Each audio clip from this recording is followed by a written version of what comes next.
You can see them. On March 11, 2011, a powerful earthquake shook Japan, triggering a towering ocean wave that crashed through towns and destroyed nearly anything in its path. The earthquake and tsunami killed close to 16,000 people, injured about 6,000, and left many more homeless. The wave also damaged a nuclear power plant, leading to the release of dangerous radiation. It was the second worst nuclear catastrophe in history. 1 year later, authorities are still struggling with the result health and environmental issues with how to clean up the toxic mess. When the quake shook Japan, it knocked out the power grid in the region, causing 3 of 6 nuclear reactors at the Fukushima and Daiichi power plant to shut down. Then the 10-meter-high tsunami destroyed the plant's emergency backup generators. With no electricity, the plant's cooling system couldn't maintain the temperature of the fuel rods containing radioactive uranium at the core of the reactors. The overheated fuel melted down, causing fires and explosions. Authorities pumped seawater to cool the reactors and eventually managed to bring the system under control. The radioactive material, particularly forms of elements iodine and cesium, had already contaminated nearby water and air. Following the explosions, radioactive iodine landed on the grass that cows graze on. Once ingested, it ended up in the cow's milk. Anyone who drank the milk could potentially have gotten cancer of the thyroid. This throat gland uses iodine to make hormones that regulate metabolism. Luckily, that didn't happen, because authorities quickly stopped distribution of milk from Fukushima province, says David Brenner, director of Center of Radiological Research at Columbia University in New York.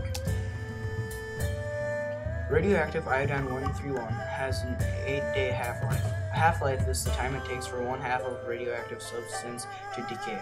Because of its short half-life, the exposure to radioactive iodine is now gone, explains Brenner. What we're left with is exposure to radioactive cesium. Radioactive cesium-137, another cancer-causing agent, has a 30-year half-life. It is the main source of long-term radiation from the Fukushima plant. A new study using global monitoring systems estimates that the amount of cesium-137 released from Fukushima might be twice as high as initially thought.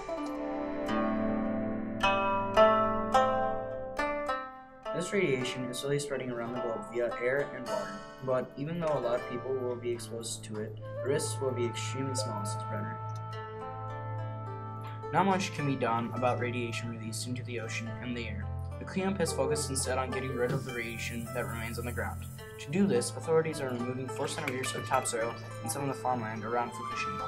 This will generate enough waste to fill 20 football fields. Volunteers are also working to decontaminate houses and schools. Japan will need to build a facility to store the contaminated waste long term. Officials will continue monitoring radiation levels in the marine soil and in food. It is about the only thing you can do, apart from making sure no further releases occur from Fukushima and Daiichi, says Andre Stoll, meteorologist at the Norwegian Institute for Air Research. Last December, Japan's Prime Minister declared that Fukushima's reactors had reached a stable state called cold shutdown, when the water surrounding the nuclear fuel rods remains below the boiling point. Now the utility company that owns Fukushima, Daiichi, can begin to dismantle the plant's reactors, starting by removing the spent fuel. The entire cleanup could take more than 30 years and cost billions of dollars. On top of leaving a dangerous mess in Japan, the tsunami swept homes, boats, and cars into the sea. Some of this debris sank to the ocean bottom, but a portion of it is floating eastward across the Pacific Ocean. Scientists have been mapping the location of the debris to project where it might end up.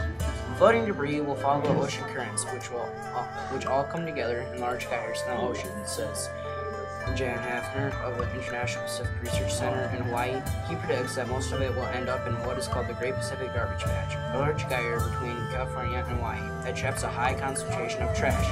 Some of the debris will escape the gyre and migrate toward the coasts of Alaska, Oregon, Washington, and western Canada, probably sometime between September 2013 and January 2014. Authorities aren't sure what to do with floating debris. Disposal will depend on the nature of the floating debris, says Hafner. If there is any hazardous debris, special procedures need to be followed, even if non-hazardous debris carries its own disposal challenges. Many lives are lost to the tsunami wave, says Hafner. We should look at the tsunami debris differently than just regular rubbish. Maybe we could look at it as a reminder of the tragedy.